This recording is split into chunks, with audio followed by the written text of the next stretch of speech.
Welcome to the Secrets of Qigong Masters, the talk show brought to you by Academy of Qidao, the first and only school in the world offering professional education in Tai Chi and Qigong coaching. To find out about programs offered by Academy of Qidao and to learn how you too can become a certified Qigong coach, please go to qigongcoaching.com.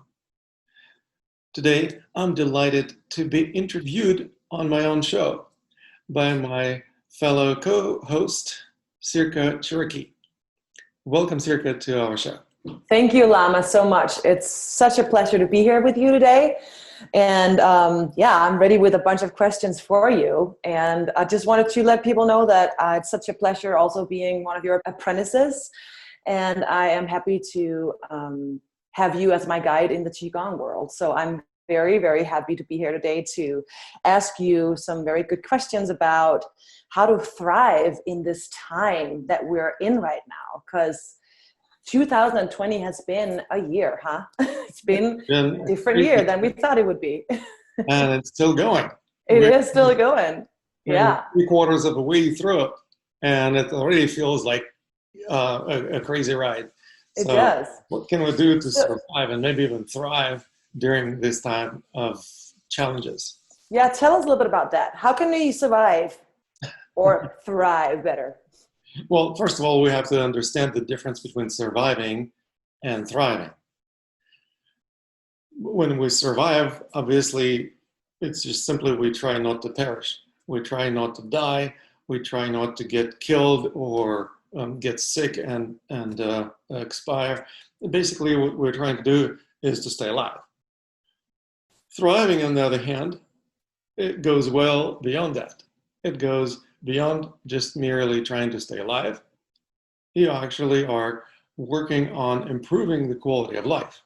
So when you thrive, it means the quality of your life is higher than when you're not thriving. And that is exactly what we're learning to do despite the pandemonium. I mean, pandemic and elections and wildfires and all kinds of other disasters happening, not to mention economic downturn and collapse. So we can thrive even under these circumstances. If we can do that, we can pretty much thrive under any circumstances. And that is the beautiful message that I want to deliver to you today, but we can unpack it a little bit more. Yeah, because I would like to know, what is your experience of thriving in your personal history? Well, I was born and raised in the former Soviet Union. The country is no more. I lived through the collapse of that empire.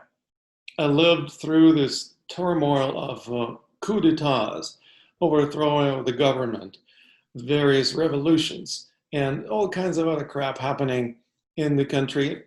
It still continues happening, to tell you the truth. I just don't live there anymore. One of the ways to find a way to thrive is to just extract yourself from the place where you cannot thrive. But even if you are in such a place where you have to be for whatever reason, you can still find ways to thrive. So even while I was living in that country during the tumultuous time, I found ways to thrive by both changing my perspective on what was going on. I literally stopped feeling sad about the collapse of the Soviet Union, even though, as most patriots back then, and I was in the military, so I was supposed to be the patriot, right? I decided, you know what, I'm not going to feel sad about it. I decided not to feel sad about this turmoil that was going on. I realized the opportunities are embedded in any kind of crisis. So basically, we find ways to identify opportunities in the crisis. And it's not like we are trying to profiteer by selling toilet paper during coronavirus epidemic. We are learning how to identify what is it that people really need at this point in time, and then we help them satisfy their need without hurting them financially or otherwise. And we learn how to do this on a consistent enough basis. So we create a community around us we create a circle of people who feel like we help them live their lives more fully. We help them thrive as well. So the more people will help thrive, the more people will help us thrive. That is beautiful. I love that. So we lift each other up. Yeah, one would say that you've experienced some extreme things in your upbringing, where you come from. So it almost feels, I don't know, vague to ask you, but are there any challenges that you're facing right now, and how are you overcoming them? Oh, yes. There are, of course, all kinds of challenges on a personal level. Of course, it's challenging, for example, to adapt to the pandemic because it's not something that you live with on a daily basis, or at least not used to. It's not something that you appreciate for, economic downturn and massive unemployment and other things that are happening in this country and worldwide. But at the same time, I'm also learning how to adapt to the challenges, just like I adapted to the challenges of living back in the old country or throughout the years. I basically recognize the challenge as an opportunity a lot faster than most people do. In other words, for example, when I recognize that I cannot teach classes and workshops or lead retreats during COVID-19, well, I just simply let go of the attachment to teaching classes or doing workshops or other live events. And I refocused my attention on organizing events online and doing more coaching long distance. That's basically what I had been doing already. So in a sense, I was prepared a lot better than most people were. That's why I talked to the folks organizer about the World Tai Chi and Qigong my experience, and basically organized the World Tai Chi and Qigong Day in April. That was attended by 4,000 people. And then from that point on, also started organizing more online classes and workshops for those folks who weren't be able to do that. And obviously, we still have a hard time with doing any kind of live events. What I'm also going to do is I'm going to organize the World Qigong Congress, or the World Congress on Qigong, Tai Chi, traditional Chinese medicine and Taoism, and natural healing in December. So again, I'm organizing this type of events and continue working with my students and clients long distance. So in a sense, I experienced the challenge, but I tackle it head on. And also I recognize that there is an opportunity in this challenge. We can actually thrive as a result of this challenge instead of just feeling like put upon and struggling to make ends meet. I like that. I hear the word changing your perspective come up a lot from you. Would that be your message to the people out there that has no hope in these times right now? Absolutely. This is the number one challenge to all of us, is to change our perspective. That's my message, because I know how to change perspectives. And it's easier to change perspective if you're not attached to it. For example, if you are attached to, let's say, a political dogma or political party, and then you are forced to change your perspective, it will be really difficult. Let's say we're living through this period of elections in the United States. Some people may actually end up changing their positions in terms of who they would vote for. And that kind of change may feel really difficult. It may feel forced, or you may struggle internally because you're attached to the old perspective, to the old paradigm of thinking. Just to throw this as an example, Donald Trump, for example, was claiming that coronavirus is next to nothing. Nobody is really should be worried about it, and we shouldn't be even worried about wearing masks and things like that. Well, now he actually contracted the virus himself, along with his wife and a number of his staffers. So I wouldn't be surprised if people would change their mind about the validity of his previous claims. and would actually get an idea that maybe it is a serious issue and maybe it needs to be addressed much more on a prophylactical level rather than trying to fix it once the person gets sick. So prophylaxis is much better than treatment. And that's something that many people, I think, will be going through right around now. They will be rethinking their attitude towards this pandemic and rethinking the attitude towards their health and health of people around them. But that will require letting go of some attachment to the old political identity.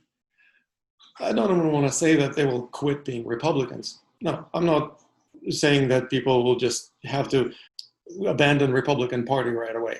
What I'm saying is that it will just simply reconsider how they were thinking about all certain issues that they were attached to or strongly associated with in the past. And as the person becomes less attached to something, they experience more freedom.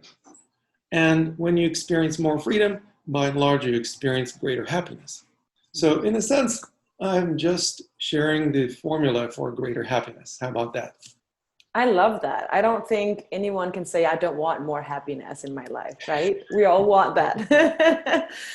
So what if one is very attached to the virus or to like being scared about the virus? What would you do or what advice would you give that person to then change the perspective, or how do one get through that? Like not being so attached when we hear all the times in the news and all around us that we have to be very aware and we have to pay attention and we have to be attached.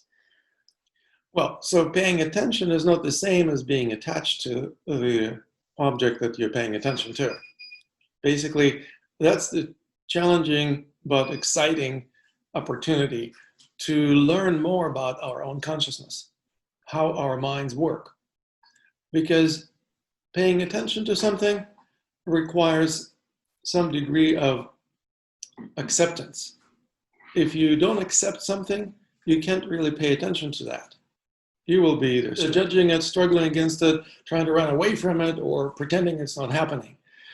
But if you actually stop putting labels on that thing that you are trying to pay attention to, you recognize that there is no need for attachment or aversion. You just simply focus attention with a neutral sense of recognition. Okay, this is happening. Let's pay attention to that. Maybe we can learn something from this. Then there is a level of curiosity, open-mindedness, availability to learn something new, what we call the beginner's mind. But there is no attachment nor aversion.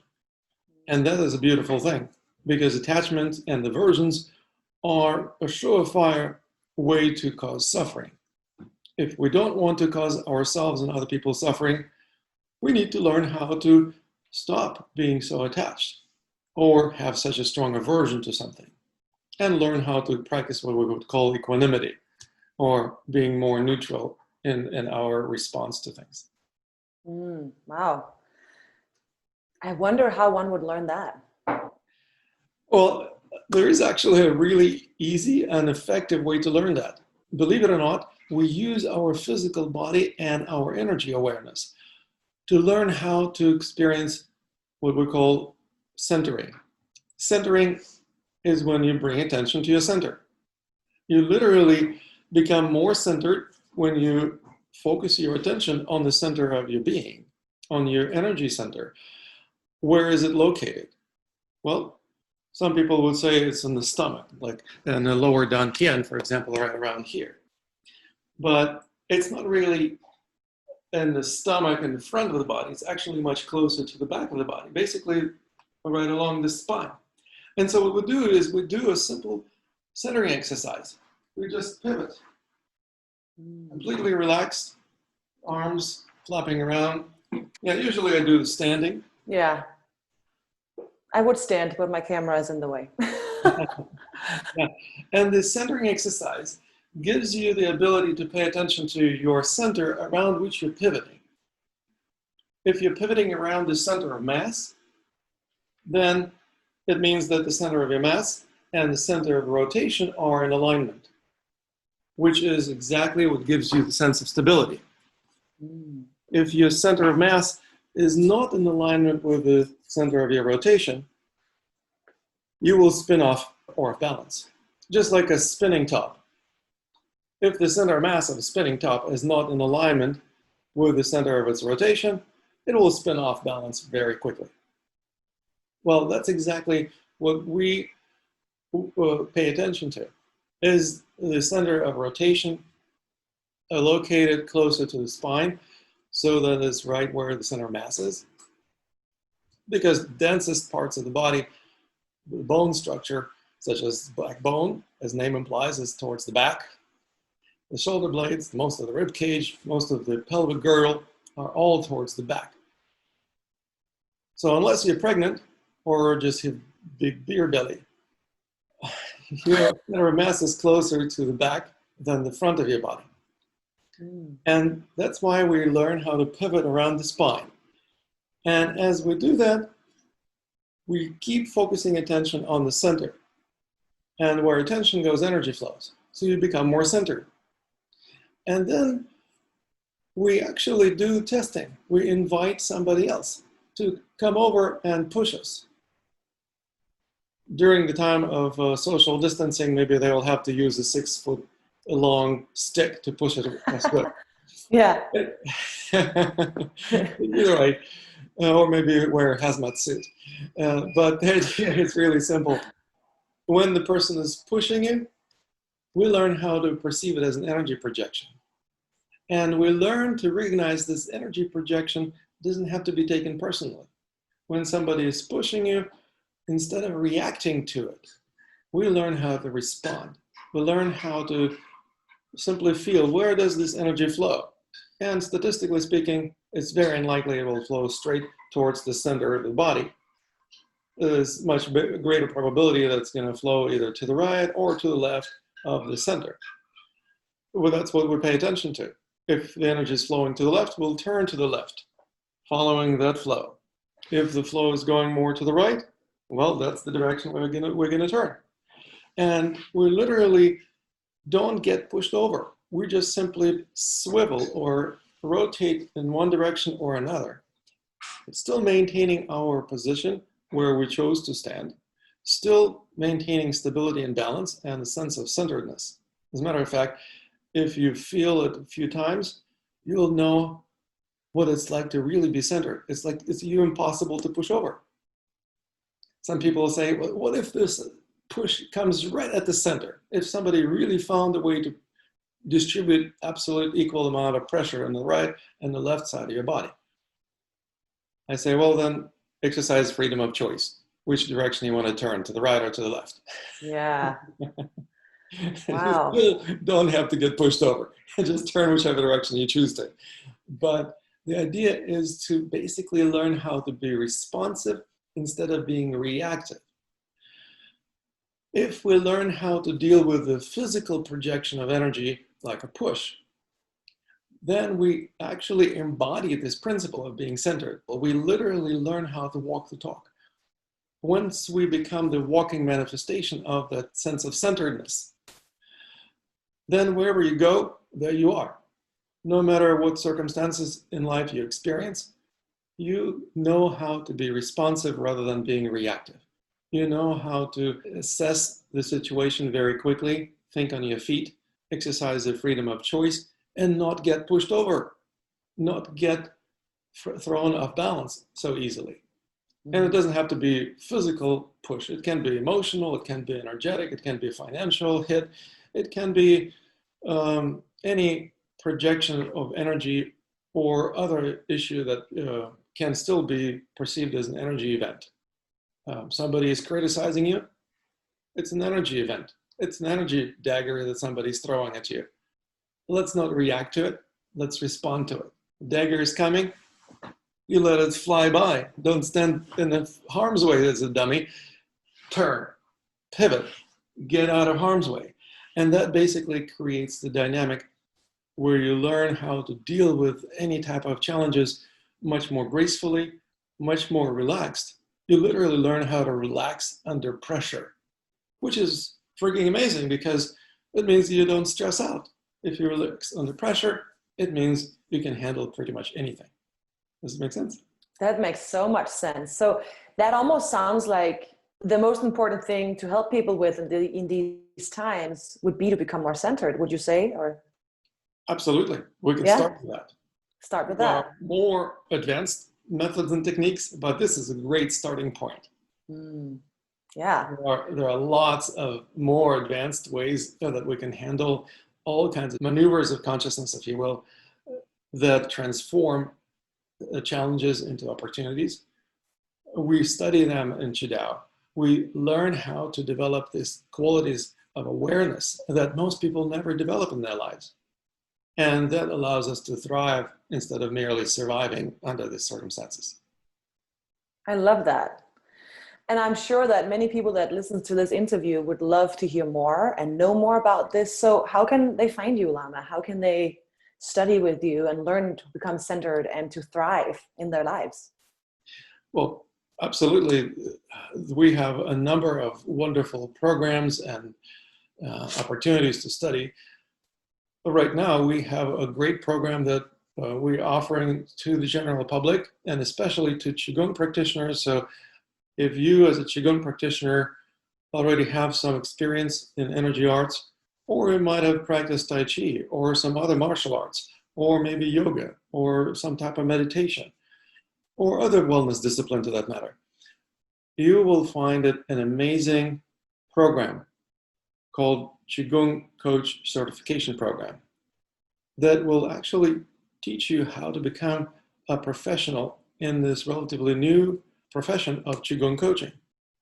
And as a professional, you will be able to help other people. But as you're learning how to help other people, you will learn how to help yourself first. You always have to put the oxygen mask in your own face when you're going down in a crashing airplane, right? So the same idea also happens in the situation that we live right now through. We basically need to first take care of ourselves, take care of our own needs, and start offering that also to other people.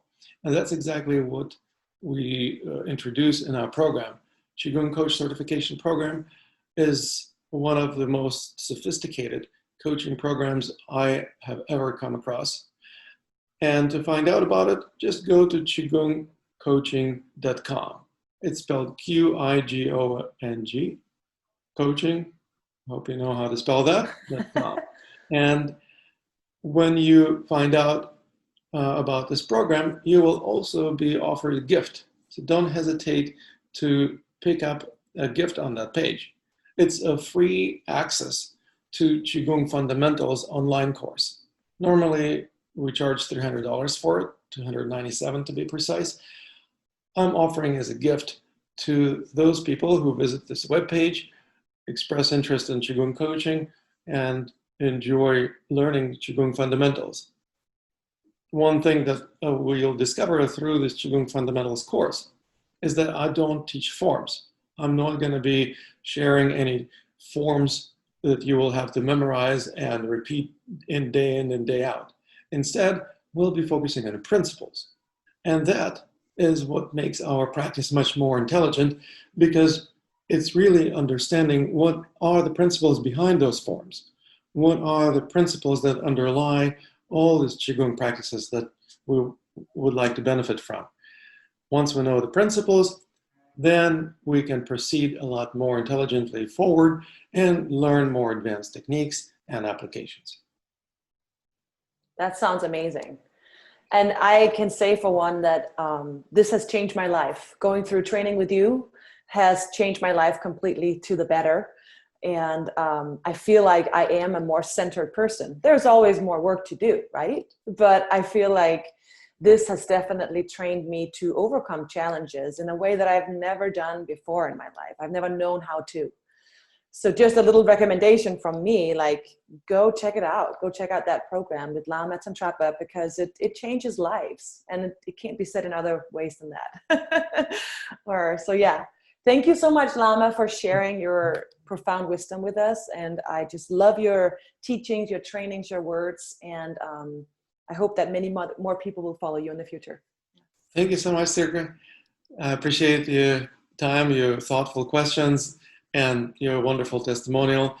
And I wanted to just remind our viewers that you just enjoyed another interview on the secrets of Qigong Masters, the talk show brought to you by Academy of Qidao, the first and only school in the world offering professional education in Qigong and Tai Chi coaching.